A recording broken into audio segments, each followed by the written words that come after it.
அனைவருக்கும் என் அன்பின் வணக்கம். இனிமை தமிழ்மொழி எமக்கு இன்பம் தரும்படி வாய்த்த நல் அமுது அன்னை தமிழை வணங்கி தமிழால் இணைவோம் உலகத் தமிழ் பேரியக்கத்தின் தொடர் நிகழ்வுகளில் இப்பொழுது அரங்கேற காத்திருக்கும் சிறுபானாற்றுப்படை பாகம் 1.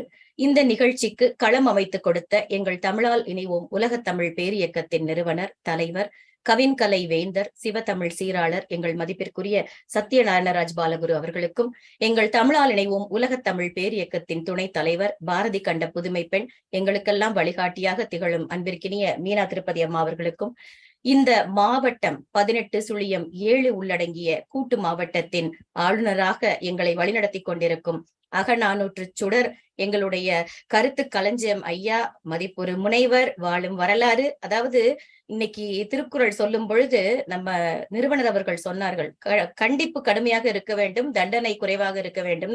திருக்குறள் பேசும்பொழுது எங்க ஐயாவுடைய பேச்சு மென்மையா இருக்கும், சொல்ல வந்த கருத்தை தெளிவாக, அழுத்தமாக, ஆழமாக சொல்ல வல்லமை உள்ளவர் நம்ம சுப்பிரமணியம் ஐயா அவர்களுக்கு இனிய வணக்கத்தை சொல்லி, இந்த மாவட்டம் கூட்டு மாவட்டத்தின் ஆலோசகர், நல்லாசிரியர் விருதுக்கு சொந்தக்காரர் எங்களுடைய அழகுராஜா ஐயா அவர்களுக்கும், மேலும் இந்த இணைப்பில் இணைந்திருக்கக்கூடிய நம்முடைய மூத்த தமிழ் ஆளுமைகள், நம்ம தோழி வெண்ணிலா காமராஜ் இருக்காங்க, முதல்ல அவர்களுக்கும், பிரேமா அம்மையார் இணைஞ்சிருக்கிறாங்க, ரொம்ப மகிழ்ச்சி அவர்களுக்கும், மாவட்டம் 18/12 ஆளுநர் அன்பு தோழி சண்முகப்பிரியா இணைஞ்சிருக்கிறாங்க, அப்புறம் என்னுடைய அன்பு தோழி நம்ம சஞ்சார நாயகி குற்றாலச்சாரல் கருத்தரங்கத்திற்கு உறுதுணையாக பணியாற்றி கொண்டிருக்கக்கூடிய அன்பு தோழி அல்தாஜ் பேகம் அவர்களுக்கும், இணைப்பில் இணைந்து கொண்டிருக்கக்கூடிய யாரு இணைகிறாங்கன்னு தெரியல, எஸ்ன்னு மட்டும் வருது, அவர்களுக்கும் இனிய வரவேற்பினை சொல்லி, இந்த நம்ம ஐயாவை இன்னொரு ஐடியில குதிச்சு வந்துட்டாங்களா, சரி, அனைவருக்கும் வரவேற்பினை சொல்லி இந்த நிகழ்ச்சியை யூடியூப் வழியாக கண்டு கொண்டிருக்கும் அனைவருக்கும், மேலும் என் அன்பு தோழமை மாவட்டம் 18/7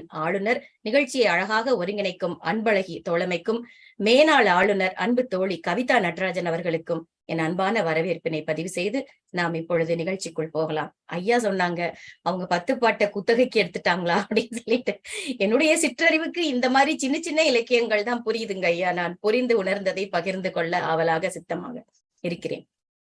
சங்க இலக்கியங்கள்ல 14 மேல் கணக்கில் ஒன்றான 10 பாட்டில் இந்த சிறுபானாற்றுப்படை வருகிறது. இதனுடைய ஒரு முன் தொடக்கம் மாதிரி நம்ம நிறுவனர், நம்ம அன்பழகி அவர்கள், சுப்பிரமணியம் ஐயா எல்லாரும் கொடுத்தாலும் நாங்களும் சொல்லுவோம்ல பொலிவாளர்ங்கிறதுனால அப்படின்னு சொல்லி, ஆற்றுப்படை என்பது நம்ம நிறுவனர் அவர்கள் சொன்னது போல ஆற்றுப்படுத்துதல். ஆற்றுப்படுத்துதல்னா என்ன?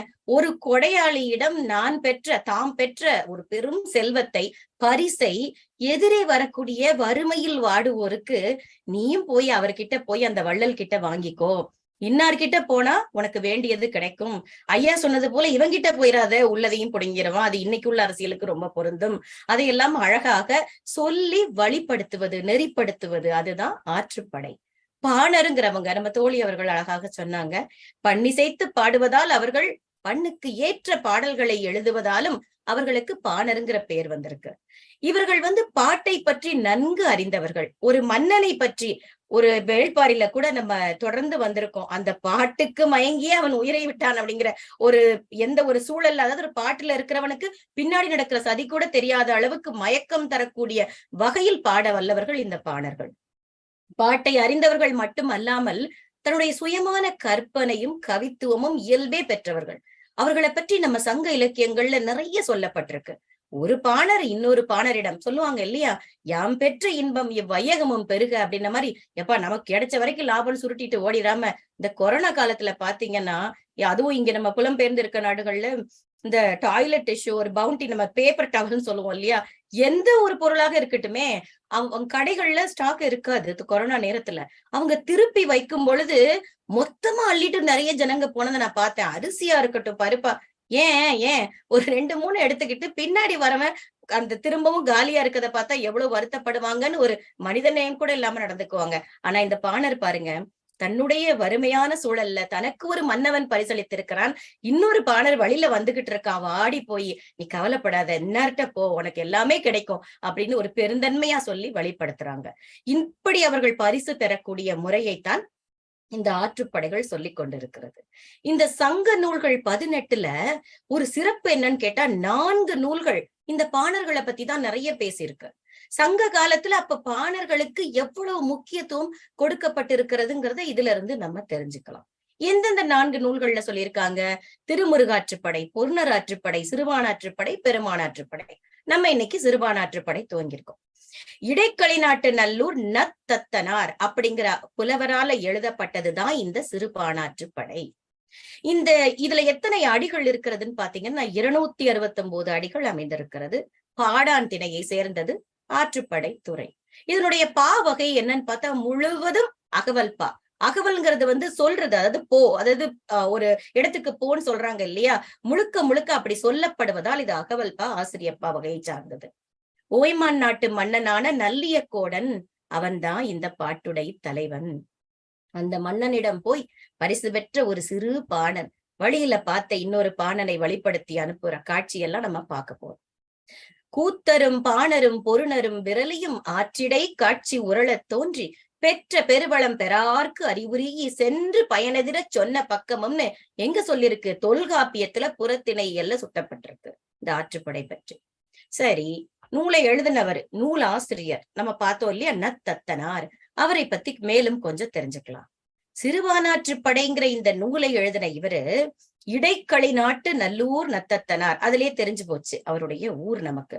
இவர் ஒரு நல்லிசை புலவர், கல்வி கேள்விகளால் நல்ல சிறந்து விளங்கிய சான்றோரில் ஒருவர். அப்படி சான்றோர்களாக இருப்பவர் பெயர் முன்னால ந அப்படிங்கிற சிறப்பு அடைமொழி, அந்த அடை சொல்ல சேர்க்கிறது வழக்கம், அது நமக்கு தெரியும்.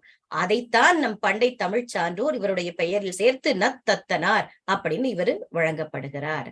பண்டை நாட்கள்ல இருந்த பெரிய சான்றோர்கள் யார் யாரெல்லாம் நன்றாக மதிக்கப்பட்டனர் அப்படின்னு தெரிஞ்சுக்கிறதுக்கு அந்த நங்கிற விகுதி இருந்தாலே தெரிஞ்சு போயிடும் அவங்க யாருங்கிறத, பெருமையை பெயரே சொல்லும் அப்படின்னு சொல்ற மாதிரி.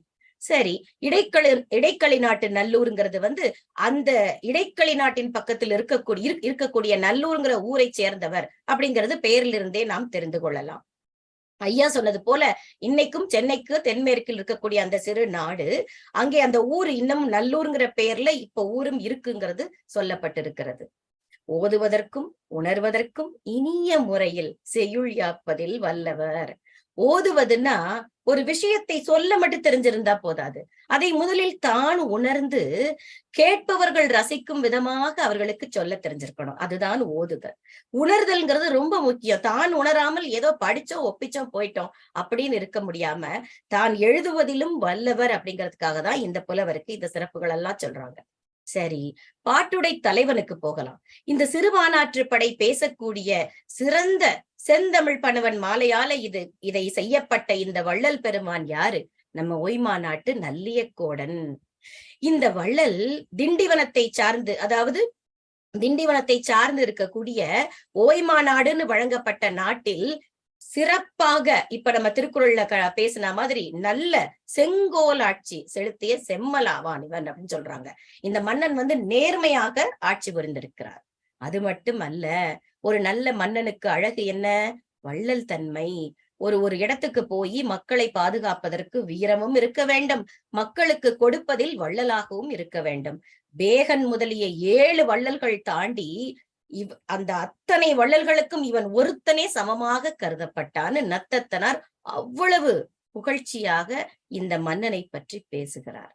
சரி, எனக்கு நிறைய சொத்து இருக்கு இந்த மன்னனுக்கு, நான் நினைச்சா எனக்கு வீரம் இருக்கு, எல்லா நாட்டையும் அடிச்சு பிடிச்சு என் மக்களுக்கு நான் கொடுத்துட்டேன், அப்படியா இந்த மன்னன்? இல்லை.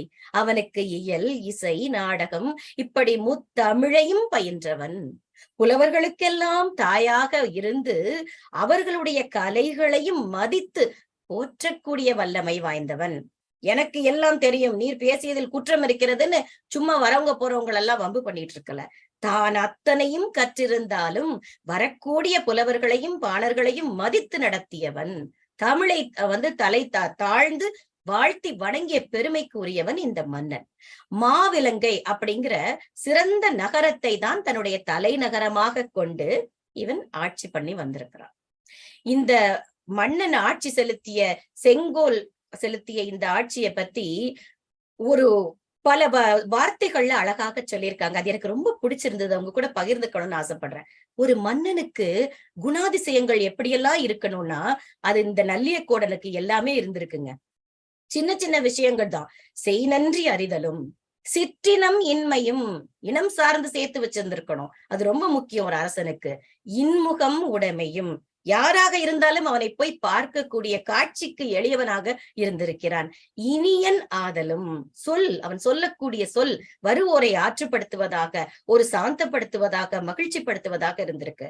அஞ்சினர் கழித்தலும் வெஞ்சினம் இன்மையும் ஆணணி புகுதலும் அழிபடை தாங்கலும் கருதியது முடித்தலும் நினைச்சதை சாதிச்சிருக்கான். காமுறப்படுதலும் ஒருவழிப்படாமையும் ஓடியது உணர்தலும் அறிவு மடம்படுதலும் அறிவு நன்கு உடைமையும், இது எல்லா குணங்களும் ஒரு சேர திகழ்ந்து இருந்திருக்கிறாரு அப்படின்னு நம்ம நல்லூர் நத்தத்தனார் இந்த வள்ளலோட பெருமை அருமைகள் எல்லாம் சொல்றார். பாராட்டி மகிழ்கிறார் இந்த சிறுபானாற்றுப்படையில. நமக்கே அந்த மன்னனை பார்க்காம போயிட்டமே அப்படின்னு ஒரு ஆவல் வருது. நல்லியக்கோடன் காலத்துல அவன் நாட்டில் இருந்த கிடங்கில், எயிர்பட்டினம், வேலூர், ஆமூர் இது எல்லாமே சிறந்து விளங்கியிருக்கு. எப்படி நம்ம பட்டினப்பாலையில காவிரி பூம்பட்டினம் எப்படி சிறந்து விளங்குச்சுன்னு நம்ம பார்த்தோமோ, அதே போல இந்த ஊர்கள் எல்லாம் இவருடைய ஆட்சியின் கீழ் ரொம்ப சிறப்பாக இருந்திருக்கிறது. கிடங்கில் அப்படின்னு சொல்லக்கூடிய ஊர் இன்னைக்கும் அந்த பெயராலே வழங்கப்படுகிறதுன்னு சொல்றாங்க. அங்க இருக்கக்கூடிய இடிந்த அரண்மனைகளின் அறிகுறிகள், அகழிகள் இன்றும் அறிஞர்களால் கண்டுபிடிக்கப்பட்டிருக்கிறதுன்னு சொல்றாங்க. நல்லியக்கோடன் தன்னுடைய பகைவர்களின், நமக்கு அதாவது ஒருத்தர் நல்லா இருந்தா சும்மா விட்டுருவாங்களா? அவனுக்கு பகைவர்கள் இருக்கத்தானே செய்வாங்க. தன்னுடைய பகைவர்கள் அளவுக்கு அதிகமா இருக்காங்களே, இவங்கள்ட்ட இருந்து நம்ம நாட்டை காப்பாற்றி நம்ம செங்கோல் புரியணுமே அப்படின்னு அவன் மனம் சற்று சோர்ந்திருக்கும் பொழுது செந்தமிழ் கடவுளாகிய முருகனை அவன் வழிபட்டானா. அப்படி வழிபடும் பொழுது ஒரு நாள் அவன் கனவில் தோன்றி, நம்ம முருகக் கடவுள் என்ன சொல்லியிருக்கிறாரு, இந்த ஊரில் இருக்கக்கூடிய ஒரு கேணியில் பூத்த பூவை எடுத்து உன் பகைவர் மேல் நீ விடுவாயாக அப்படின்னு திருவாய் மலர்ந்து சொல்லிட்டு மறைஞ்சிட்டாரு நம்ம முருகர். நம்ம நல்லியக்கோடனும் அவ்வாறே அந்த பூவை பறித்து பகைவர் மேல் எரிய அந்த பூவானது வேலாக மாறி பகைவரை அழித்ததாம். அதனாலேயே அந்த ஊருக்கு வேலூர்னு பெயர் வந்திருக்குன்னு நம்ம நச்சினார்க்கினியர் உரையில் சொல்கிறார். இந்த வள்ளலுடைய மரபில் வந்த பிற மன்னர்கள்னு பாத்தீங்கன்னா ஓய்மான் வில்லியாதன், ஓய்மான் நல்லியாதன், இப்படி பல வள்ளல்களும் இந்த மன்னரை தொடர்ந்து இருந்திருக்கிறாங்கிறத புறநானூற்றுல சொல்லப்பட்டிருக்கு. நல்லூர் நத்தத்தனார் தவிர புறத்திணை நன்னாகனார் அப்படிங்கிறவரும் இந்த நல்லிசை புலவர், அந்த நல்லிசை புலவரும் நம்ம நல்லியக்கோடனை பத்தி சிறப்பாக பாடியிருக்கிறார் என்பது குறிப்பிடத்தக்கது. சரி, கதை சுருக்கம் என்ன? இப்போ விரலியர், அதாவது இந்த சிறுபானாற்று படையில என்னெல்லாம் வருதுங்கிறத பார்ப்போம். விரலியருடைய அழகை புலவர் இனிமையாக விவரித்திருக்கிறார். அது யாருங்க விரலியர் அப்படின்னு உங்களுக்கு கேள்வி வரும். விரலியருங்கிறது கூத்தர் அப்படிங்கிறதுடைய பெண்பால் பெயர். விரலிங்கிறவங்க யாரு? பான்மகள்னு சொல்லுவாங்க. அவங்க என்ன செய்வாங்கன்னா இசைக்கருவிகளோடு செல்லக்கூடியவர்கள், பாட்டு பாடி பன்னிசைக்கு ஏற்ப நடனம் ஆடக்கூடியவர்கள். தன்னுடைய உடல் மொழியால் அந்த பாட்டில் சொல்லப்பட்டிருக்கக்கூடிய பொருள் பிறருக்கு விளங்கும்படியாக, புலப்படும்படியாக தன்னுடைய அங்க அசைவுகளால் அவர்கள் ஆடக்கூடிய வல்லமை உள்ளவர்கள். அப்படி அங்கு அசைவுகளால் அசைத்து காட்டி நடனம் ஆடுவதற்கு பெயர்தான் விரல். அதனால் இவர்கள் விரலியர். அகத்திணை பாடல்கள்ல விரலியரோட முக்கிய பங்கு என்னன்னு சொல்லியிருக்காங்க தெரியுமா? திருமணம் செய்து கொண்டு வாழக்கூடிய தலைவன் பரத்தையோடு இருந்துவிட்டு இல்லம் திரும்பும் பொழுது தலைவி ஊடுவாள் இல்லையா? நிறைய சங்க இலக்கியங்கள்ல நம்ம பார்த்திருக்கோம். அந்த ஊடலை தீர்க்க உதவும் முக்கிய வாயில்களாக விரலியரும் இருந்திருக்கிறார்கள் என்பது குறிப்பிடத்தக்கது. அப்படிப்பட்ட அந்த அற்புதமான விரலியரின் அழகை நம் நத்தத்தனார் இந்த நூலில் பாட இருக்கிறார். ஆற்றுப்படுத்தக்கூடிய பாணர்கள் மன்னரை பார்ப்பதற்கு முன் இருந்த அவர்களுடைய வறுமை நிலையை பத்தி சொல்கிறார். அடுத்ததாக மூவேந்தரை காட்டிலும், கடையேழு வள்ளல்களை காட்டிலும் பரிசுகள் கொடுத்து ஆதரிப்பதில் சிறந்தவன் எம் நல்லியக்கோடன் அப்படிங்கிறத பத்தி பேச இருக்கிறார். நான் முன்பே சொன்னது போல எயிர்பட்டினம், ஆமூர், வேலூர் இப்படி அந்த ஊர்களுக்கு செல்லக்கூடிய முறை, அப்படி போகும் பொழுது அங்கு இருக்கக்கூடிய மக்கள் உங்களை எப்படி கவனிப்பார்கள், அவர்களுடைய விருந்தோம்பல் எப்படியெல்லாம் இருந்தது அப்படிங்கிறத பத்தி பேச போறார். நல்லியக்கோடனின் விருந்தோம்பல் சிறப்பையும் விவரிக்கிறார். மறவர்களும் மகளிரும் அவனை எப்படி புகழ்கிறார்கள் என்பதை பற்றியும், விருப்பத்தோடு நீ பயப்படாம நீ சந்தோஷமா போய் மகிழ்ச்சியா போய் அவனிடம் போய் வா அப்படின்னு சொல்றதையும் பேச போறார். சரி, இப்ப நம்ம பாடலுக்குள்ள போலாம். நிலமகளின் தோற்றம் தொடக்கமே அற்புதமாக இருக்கிறது. நம்ம பூமி தாய் நிலமகள் எப்படி ஒரு அழகோடு காட்சி அளிக்கிறாள் அப்படிங்கிறதுக்கு மணிமலை பனை தோள் மாநில மடந்தை அணிமுலை துயல் வருவும் ஆரம் போல செல் புனல் உழந்த சேய்வரல் காண்யாற்று. மணிமலை அணிமுலை என்ன சொல்ல வராங்க? மணிமலைங்கிறது மணிகள் கிடைக்கக்கூடிய பெரிய மலை. அணிமுலைங்கிறது அழகிய மார்பு. பனை தோள் அப்படிங்கிறது மூங்கில் போன்ற அழகிய தோள். மாநில மடந்தை அப்படின்னா மாநிலம் பெரிய நிலம், மடந்தைங்கிறது பெண். துயல் வருவும் அப்படிங்கிறது அசைகின்ற. தமிழ்ல எவ்வளவு நல்ல வார்த்தைகள் எல்லாம் இருக்கு பாருங்க. ஆரம் போல, அதாவது மாலை கழுத்துல ஆரம் போடுறதுன்னு சொல்லுவோம் இல்லையா, அதெல்லாம் இங்க இருந்து வந்த வார்த்தைகள் எல்லாம். மாலை போல, செல் புனல் செல்லக்கூடிய நீர், புனல்ங்கிறது நீர். உழந்த வருந்த சேய் வரல் தொலைவுல போய் காண்யாற்றுனா காட்டாறு. பல இலக்கியங்கள்ல தொடர்ந்து பார்த்துட்டு இருக்கோம். சரி, என்னதான் சொல்ல வராரு புலவர்? மூங்கில் போல அழகிய தோள்களை உடைய பெரிய நிலமகள். நிலமகளை வர்ணிக்கிறார் பாருங்க. அவள் எப்படி காட்சியளிக்கிறாளாம்?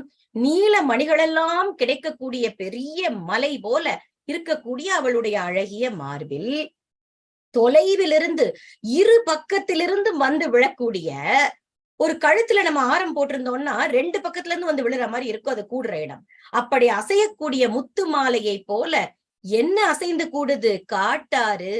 கரையில் இருக்கக்கூடிய மரங்களை எல்லாம் வருத்தி ஓடுகின்றதாம் காட்டாறு. அந்த காட்சியைத்தான் நம் நத்தத்தனார் துவங்கி இருக்கிறார். புறநானூற்றுல ஒரு வரியில, ஒரு பாடல்ல, அருவி தாழ்ந்த பெருவரை போல ஆரமோடு பொலிந்த மார்பின் தண்டார் ஒரு காட்சிப்படுத்துதல் வரும். அதுலயும் இதே போலதான், அருவி வேளும் பெரிய மலை போல ஆரத்தோடு விளங்கக்கூடிய மார்பை உடையவனே, அந்த முத்து மாலை மார்பில் கிடக்கக்கூடியது இந்த காட்சிப்படுத்துதல் பல இலக்கியங்களில் சுட்டுகிறது. அடுத்த வரிகள்ல பாருங்களேன். கொல் கரை நரும் பொழில் குயில் குடைந்து உதிர்த்த புது பூஞ்செம்மல் சூடி புடை நெறித்து கதுப்பு விரித்தன்ன கால் அக நுணங்கு அரல். அதாவது கொல் கரைன்னா என்ன? அழிகின்ற கரை. நம்ம சொன்னோம்ல, 2 கரைகளையும் அப்படியே அடிச்சு தள்ளிட்டு போகுது காட்டாரன். நரும் பொழில், நறுமணம் வீசக்கூடிய பொழில்னா என்ன? சோலை. அந்த குயில் குடைந்துன்னா குயில் பறவை குத்தி துளைக்குது அப்படிங்கிறாங்க. உதிர்த்த புது பூ, அது குத்துனதுனால விழுந்த உதிர்ந்த புது பூக்கள். அந்த பூவுடைய பெயர் தான் இங்க செம்மல் அப்படிங்கிறது ஒரு வாடல் பூ வகை. அதை சூடி புடை நெறித்து பக்கத்தில் நெருங்கி கதுப்பு விரித்தன்ன, கூந்தலுக்கு இன்னொரு பெயரை பாருங்க, கதுப்பு. விரித்தன்ன நல்ல விரிந்து கிடப்பது போல.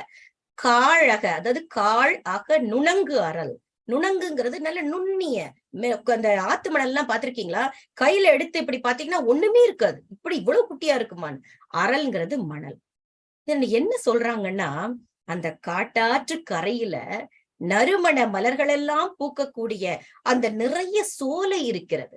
அந்த சோலையில இருக்கக்கூடிய குயில்கள் என்ன செய்து தம்முடைய மூக்கு அலகினால் குத்தி குத்தி குத்தி துளைத்து பூக்களை எல்லாம் கீழே கொட்டி கொண்டிருக்கிறது. அப்படி உதிர்ந்த புதிய வாடல் பூவை சூடி யாரு சூடியிருக்காங்க? நம்ம நிலமகள். அவளுடைய கூந்தல் அப்படியே அந்த ஆற்றங்கரை மணல் விரிந்து கிடப்பதை போன்று அங்க நெருங்கி இருக்கக்கூடிய ஆற்றினுடைய கரையில் அந்த கருமணல் காட்சி அளிக்கிறதாம். நிலமகள் அப்படியே வந்து ஓரமா உட்கார்ந்து ஓய்வெடுக்கிற மாதிரி கூந்தலை விரித்து அதில் புது பூக்கள் எல்லாம் சொரிய காட்சி அளிக்கிறது. கூந்தலை போன்ற மணல். இது நிறைய இலக்கியங்கள் இதை பத்தி சொல்லியிருக்கிறாங்க. கதுப்பு அரல் அப்படிங்கிற ஒரு சொல்லாடல் ஐங்குறுநூற்றிலையும் சொல்லப்பட்டிருக்கிறது. அவரோ வாரார் தான் வந்தன்றே புதுப்பூ அதிரல் தாய் கதுப்பு அரல் அடியும் காமர் பொழுதே. அதாவது அதிரல் பூக்கள் எல்லாம் புதுசு புதுசா பூத்து அந்த ஆற்றினுடைய கன்னங்கள் எப்படி பாருங்க, ஆற்றினுடைய கரை ஒரு பெண்ணுக்கு இருக்கக்கூடிய முகத்தில் கன்னங்கள் மாதிரி ஆற்றின் கன்னங்கள் ஆகிய அந்த நுண்மணல் படிவில் கொட்டி கிடக்கிறதாம். ஆனாலும் அவர் வரவில்லை, இளவேனில் என்னவோ வந்து விட்டது அப்படிங்கிறார்.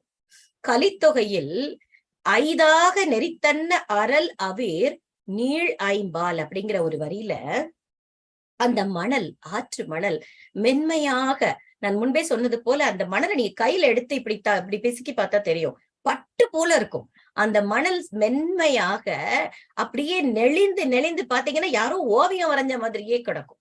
அதை பத்தி அது எப்படி இருக்கா, அப்படி நெளிவோட கருமையாக அந்த நுண்மணல் கிடப்பது அப்படி விரிந்து திகழக்கூடிய நீண்ட கூந்தலுக்கு இணையாக சொல்லப்பட்டிருக்கிறது.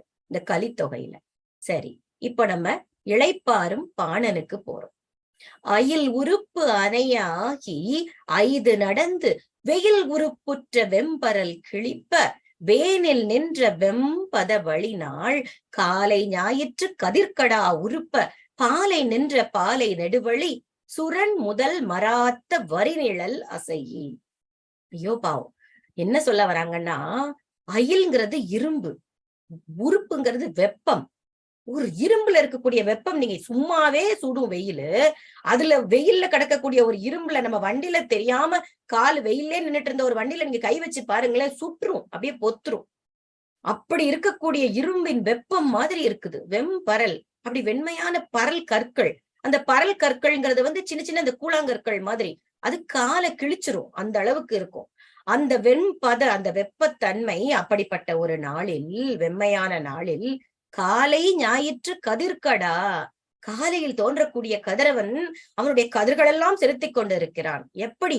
சும்மா இல்ல, உறுப்ப அப்படிங்கிறது மிகுதியாக, செறிவாக, சூடு பயங்கரமா இருக்கு. பாலை நின்ற பாலை நெடுவழிங்கிறது என்னன்னா, அந்த வெப்பம் நகராது. கண்ணு கெட்டின தூரம் வரைக்கும் மணல் தான் இருக்கும் பாலை நிலத்துல, பாலைவனத்துல, நமக்கே தெரியும். அந்த வெப்பம் வேற எங்கேயும் போகுமா? சுத்தி சுத்தி சுத்தி சுழன்று அங்கேயேதான் இருக்கும். நிலை பெற்ற வெப்பம்னு அதுக்காகத்தான் சொல்றாங்க. பாலை நின்ற அந்த நெடுவழி, கண்ணு கெட்டின தூரம், நெடிய வழி முழுக்க அப்படித்தான் இருக்கு. சுரன் மராம், மராம்ங்கிறது கடம்ப மரம். அந்த சுரன்கிறது பாலை நிலம்.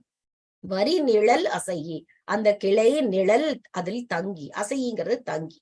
அப்ப என்ன காட்சி பாருங்க, இந்த பாலை நிலத்துல இரும்புல இருக்கக்கூடிய அந்த வெப்பம் மாதிரி சூட்ட உடைய அந்த பரல் கல்லாம் அந்த பாணருடைய கால்களில் குத்தி கிழிக்கிறது. நடந்து வராங்க பாவம், மெல்ல நடந்து அந்த காலை நேரத்துல கதிரவனுடைய கதிர்களும் சுட்டு தாக்குகிறது. அந்த வெப்பம் ஒருபுறம், கால் கிளிய ஒருபுறம், அந்த பாலை தன்மை கண்ணு கெட்டின தூரம் வரைக்கும் தெரியக்கூடிய அந்த நீண்ட வழிய பார்த்துக்கிட்டே ஒரு அந்த கடம்ப மரத்தினுடைய வரி வரியாக உள்ள நிழலில் தங்கி, ஏன்னா பாலைவனத்துல பெருசாலாம் நிழல் எதிர்பார்க்க முடியாது இல்லையா, அங்க இருக்கக்கூடிய அந்த சிறிய நிழலில் தங்கி, அடுத்ததாக நேரடியா நம்ம புலவர் விரலியரின் அழகுக்கு வந்துடுறார். 5 வீழ் இகுபயல் அழகு கொண்டு அருளி நெய் கனிந்து இருளிய கதுப்பின் கதுப்பு என மணி வயின் கலாபம் பரப்பி பலவுடன் மயில் மயில் குளிக்கும் சாயல் சாய். 5 வீழ் மெதுவாக விழக்கூடிய, இகு சொரிகின்ற, பொழிகின்ற, பெயல்கிறது மழை என்று நாம் அறிவோம். அப்படி அழகு கொண்டு அருளி நெய் கனிந்து, இந்த எண்ணெய் தேய்க்கப்பட்டு இருண்ட, அதாவது இருளியங்கிறது நல்ல இருண்ட கதுப்பின் கூந்தல்ல, அது எப்படி இருக்கா அந்த கூந்தல்? கலாபம். அதனாலதான் நம்ம கலாப மயில் சொல்ற, தோகை. கலாபம்ங்கிறது தோகை. பரப்பினா விரித்து அங்கே காட்சி அளிக்கிறது. என்ன சொல்றாங்க? மெது மெதுவாக, துளி துளியாக மழை பெஞ்சிட்டு இருக்கு. அந்த காலத்துல மேகத்தின் அழகை போல் இருக்கிறதாம் நம்ம விரலியருடைய எண்ணெய் தேய்க்கப்பட்ட இருண்ட கூந்தல். ஏன்னா மழை பெய்யும் போது நீங்க, அதுவும் மென்மையா மழை பொழிந்து கொண்டிருக்கும் பொழுது கவனித்தீங்கன்னா தெரியும், வானத்துல அப்படியே திட்டு திட்டா அந்த கருமைகள் இருக்கும். அந்த கருமையான மேகத்திற்கு ஒப்பாக அவள் கூந்தலை சொல்கிறாள். நீலமணி போலும் நிறமுடைய தோகை. மயில் நம்ம நீலமணி நிறத்துலதான் இருக்கும், நமக்கு தெரியும். அந்த ஆண் மயில்கள் எல்லாம் அந்த மலைக்கு நடனமாடும் இல்லையா, ஒன்னா கூடி தோகையை விரிச்சு ஆடிக்கிட்டு இருக்கும் போது இந்த விரலியுடைய கூந்தல் அழக பார்த்த உடனே வெக்கப்பட்டு போச்சான். ஐயோ, இவளுடைய கூந்தல் அழகுக்கு நம்ம ஒண்ணுமே இல்லையேன்னு வெக்கப்பட்டு பெண் மயில்கள் கூட்டத்துக்குள்ள செஞ்சு ஒளிஞ்சுக்கிச்சாமா. அப்படிப்பட்ட அழகிற்கு சொந்தக்காரி விரலி அப்படிங்கிறாங்க. உயங்கு நாய் நாவின் நல் எழில் அசையி வயங்கு இழை உலரிய அடியின் அடி தொடர்ந்து ஈர்ந்து நிலம் தோயும் இரும்பிடி தடக்கையின் சேர்ந்து உடன் செறிந்த குரங்கின் குரங்கு என மால்வரை ஒழுகிய வாழை வாழைப்பூ என பொலிந்த ஓதி. அந்த உயங்கு அசையின்னா வருந்தும், உயங்குங்கிறது அந்த ஓடி இழைத்து வருந்தக்கூடிய. எதை பத்தி பேசுறாங்க? நாயை பத்தி சொல்றாங்க. அதாவது வயங்கு உலரிய விலங்கு, அந்த அவள் அணிந்திருக்கக்கூடிய அணிகலன், இந்த பெண் கால்கள்ல எந்த அணிகலனோ எதுவுமே இல்ல. இந்த இடத்துல என்ன சொல்லப்பட்டிருக்குன்னா, ஈர்ந்து தோயும்ங்கிறது வந்து ஈர்க்கப்பட்ட கீழ் நோக்கி நாய் வந்து ஓடுறத பாத்திருக்கீங்களா? ஓடி வந்துட்டு இழைச்சி போய் நாக்க தொங்க விட்டு அப்படியே இழைச்சி மூச்சு விட்டுட்டு இருக்கோம். அப்ப அந்த அப்படியே ஒரு இளம் ரோஜா வண்ணத்துல அதனுடைய நாக்கு தெரியும். அந்த வண்ணத்தை இங்க அந்த மென்மையாக இருக்கக்கூடிய அந்த நாக்கின் நிலையை பத்தி இங்க பேசுறாங்க. இரும்பிடிங்கிறது கரிய யானை, தடக்கை அப்படிங்கிறது துதிக்கை, குரங்கின்கிறது சின்ன ரா இல்ல, இது வந்து பெரிய ரா பத்தி பேசுறாங்க. தொடைக்கு குரங்குன்னு ஒரு பேரு. சரி, எல்லாத்தையும் கூட்டி இப்போ அதனுடைய அர்த்தத்தை பார்ப்போம். என்னதான் சொல்ல வராங்க? நாய்ங்கிறீங்க, தொடைங்கிறீங்க, துதிக்கைங்கிறீங்க, என்னதான் சொல்ல வரீங்க அப்படின்னா, அந்த பனஞ்சிராம்புன்னு சொல்லக்கூடிய அந்த நிறத்திற்கு ஒப்பு சொல்றாங்க. ஓடி வந்து இழைச்சி நிக்கக்கூடிய நாயோட நாக்கு மாதிரி நல்ல அழகினை பெற்று அந்த வண்ணத்திற்கு சொல்கிறார்கள். அணிகலன்கள் எதுவுமே கால்களில் அணிய பெறாத பாதத்தினை கொண்டவள் விரலியர். அவளுடைய பாதத்தினை தொடர்ந்து கொஞ்சம் கொஞ்சமா வர்ணிக்கிறாரு. அந்த கருமையான பெண் யானையின் துதிக்கை எப்படி தரையில அழுத்தமாக பதிந்திருக்குமோ அதுபோல ஒன்றோடொன்று நெருங்கிய தொடைகளை கொண்டவள். அவளுடைய கூந்தல் முடிப்பு எப்படி இருக்கான்? நம்ம அந்த காலத்துல எல்லாம் குளிச்சுட்டு முடிப்பு போடுவோம். அந்த ஈரம் வந்து உணர்ற வரைக்கும் அந்த முடிப்பு எப்படி இருக்கும்? ஒரு குமிழ் தொங்குற மாதிரி இருக்கும் இல்லையா? குஞ்சலம் மாதிரி. அதுக்கு என்ன சொல்றாங்க? மேகங்கள் தங்கக்கூடிய அந்த பெரிய மலையில இருக்கக்கூடிய வாழை மரத்தில் பூக்கக்கூடிய வாழைப்பூ மாதிரி இருக்கான் அவளுடைய கூந்தல் முடிப்பு. என்ன ஒரு கற்பனை பாருங்க. ஒரு பெண்ணை வர்ணிப்பதை பார்த்திருக்கிறோம். முடியில ஆரம்பிச்சு அந்த கூந்தல் முடியில் இருக்கக்கூடிய முடியை பத்தி கூட பேசுறாங்க. எனக்கு இந்த பாடல் தான் ஞாபகம் வந்தது. உன்னால் முடியும் தம்பில இந்த வரிகள் வரும். தோகை போலே மின்னும் பூவை உந்தன் கூந்தல் கார்மேகம் என்றே நான் சொல்வேன் கண்ணே, பாவை எந்தன் கூந்தல் வாசம் யாவும் அந்த மேகம் தனில் ஏது நீ சொல்வாய் கண்ணா. அதாவது ஒரு பெண்ணுக்கு கூந்தல் அவன் மேகம்னு வர்ணிக்க அந்த அந்த பெண் அவரிடம் கேள்வி கேட்பது போல இது எல்லாமே இலக்கியங்களிலிருந்து தான் எடுக்கப்பட்டிருக்கும். அடுத்த வரியிலே பாடுவான், அழகை சுமந்து வரும் அழகரசி அப்படின்னு சொல்லி. அப்படியாக இந்த விரலியரை நம் நத்தத்தனார் வர்ணிக்கின்றார். இந்த விரலியர் வந்து முன்பே சொன்னது போல ஆடலிலும் பாடலிலும் சிறந்த பெண்களாக இருந்திருக்கிறார்கள். நிறைய இலக்கியங்கள்ல இவர்களை பற்றிய குறிப்புகள் சொல்லப்பட்டிருக்கிறது. அதில் சில புர்ணராற்று படையில வண்டு இருப்பண்ண பல்காள் அல்குல் இரும்பிடி தடக்கையின் செறிந்து திரள் குரங்கின். ஒரு பெண்ணுடைய தொடையை கால்களை பற்றி சொல்வதற்கு யானையின் துதிக்கை எப்படி வந்து அழுத்தமாக தரையை தொட்டு கொண்டு இருக்கக்கூடியதுக்கு ஒப்புமையா. யானைக்கு இருக்கக்கூடிய துதிக்கை இருப்பது போல அவளுடைய தொடைகள், அதுதான் அந்த குரங்கு இங்க பொருளாற்று படையிலும் சொல்லப்படுகிறது. அடுத்த அதே பாடல்ல வருந்து நாய் நாவின் பெருந்தகு சீரடி, இழைச்சி நிக்கக்கூடிய நாயின் நாக்கை போல மென்மையான காலடிகள் அப்படின்னு சொல்றாங்க அந்த பெண்ணிற்கு. நற்றினையில் வாழை ஈன்ற வையேந்து கொழுமுகை மெல்லியல் மகளிர் ஓதி அன்ன. அந்த கூரிய முனையோடு இருக்கக்கூடிய வாழைப்பூவின் மொட்டு போல மென்மையான இயல்புடைய அந்த மகளிருடைய ஓதி கொண்டை போலவும் அப்படின்னு குமிழ் போல இருக்கக்கூடிய அந்த கொண்டைய சொல்றாங்க வாழைப்பூக்கு. நற்றினையில இன்னொரு பாடல்ல இந்த முயல் வேட்டு எழுந்த முடுகு விசை கதனாய் நல்நா புரையும் சீரடி.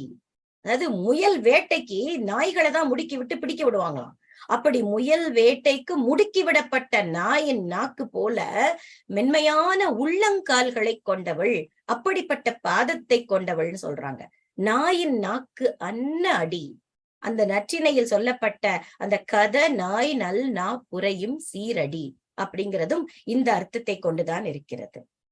அடுத்ததா பாத்தீங்கன்னா மலை படுகடாம்ல மதம் தபு ஞமலி நாவின் அன்ன துளங்கு இயல் மெலிந்த கல் பொறு சீரடி கணம் கொள் தோகையின் கதுப்பு இகுத்து அசையே.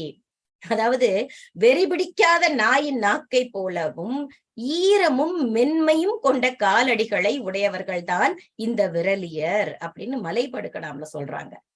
தோகை விரித்தாடக்கூடிய மயில் போல அவர்கள் தம் கூந்தலை விரித்து விட்டு கொண்டு ஆடுவார்கள் அப்படின்னு சொல்றாங்க. அப்ப அந்த விரலியருடைய காட்சிப்படுத்துதல் அடி அடியாக அவர்களுடைய ஒவ்வொரு அங்கு அசைவுகள் என அவர்களுடைய முக்கிய பணி தாம் சொல்ல இருக்கும் விஷயங்களை அங்கு அசைவுகளால் மட்டுமே அவர்களால் வெளிப்படுத்த முடியும்னா முதலில் அவர்களுடைய தோற்றத்தை நம் புலவர் வர்ணிக்கின்றார். ஆக இன்றைக்கு இது துவக்க நிகழ்வுங்கிறதுனால நான் இத்தோடு இதை நிறுத்திக் கொள்கிறேன். அடுத்த வாரத்திலிருந்து நாம் ஆழமாக செல்வோம் என்று சொல்லி இந்த அற்புதமான சிறுபானாற்று படையை நானும் படித்து தங்களோடு படித்ததை உணர்ந்ததை பகிர எனக்கு ஒரு நல்ல வாய்ப்பளித்த நம் நிறுவனருக்கும் துணைத் தலைவருக்கும் என் வாய்மொழியை கேட்ட உங்கள் அனைவருக்கும் என் பணிவான நன்றியை சொல்லி பாகம் 1 நிறைவு செய்கிறேன். அடுத்த பாகத்தில் நாம் மீண்டும் சந்திப்போம். நன்றி, வணக்கம்.